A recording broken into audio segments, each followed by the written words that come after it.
दोस्तों, आपने कई ऐसी वैम्पायर मूवीज देखी होगी जिनका मूवी थीम या तो किसी सुनसान घर का होता है या किसी पुराने जमाने का। पर वही आपको एक ऐसी मूवी देखने को मिले जिसका थीम कुछ ऐसा हो कि एक गांव जो अगले 30 दिनों के लिए अंधेरे की चपेट में जाने वाला हो, वैसी ही एक है और उसकी में आज हम आपको बताने वाले हैं। इस मूवी का सीधा सा कॉन्सेप्ट यह है कि एक गांव है जिसमें अगले 30 दिनों तक सूरज नहीं निकलने वाला है और उस गांव में आ जाते हैं बहुत सारे वैम्पायर्स जो उस पूरे गांव के लोगों को एक एक करके मारने लगते हैं। तो गाइस, आपको बता दूं कि मूवी की कहानी क्या है। असल में दुनिया में वैम्पायर्स का अस्तित्व तो मौजूद है, पर वैम्पायर्स अपने अस्तित्व को होने का कोई भी सबूत नहीं छोड़ते। आसान भाषा में कहा जाए तो इस दुनिया में वैम्पायर्स तो है, पर वो इस तरह से छुपे रहते हैं कि किसी को भी इसकी जानकारी नहीं होती। कहानी एक ऐसे गांव से शुरू होती है जहां के लोग अगले 30 दिनों तक एक ऐसी जगह जा रहे होते हैं जहां पर दिन और रात सामान्य रूप से हो, क्योंकि उस गांव में अगले 30 दिनों तक धूप नहीं निकलने वाली होती है।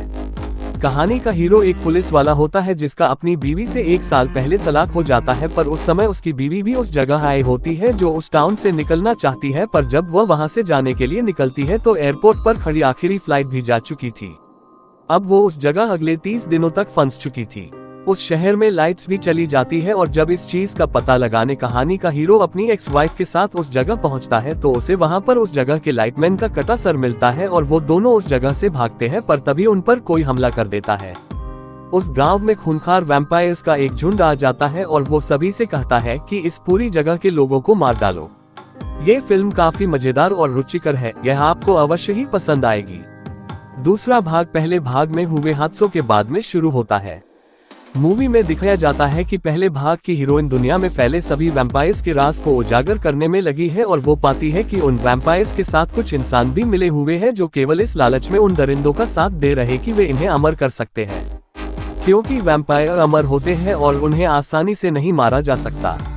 इस मूवी में ये भी दिखाया जाता है कि एक मरे हुए वैम्पायर को फिर से जीवित किया जा सकता है।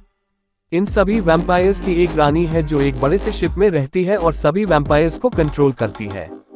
तो मूवी की मुख्य हीरोइन अपने कुछ साथियों के साथ मिलकर उस क्वीन को मारने की योजना बनाते हैं।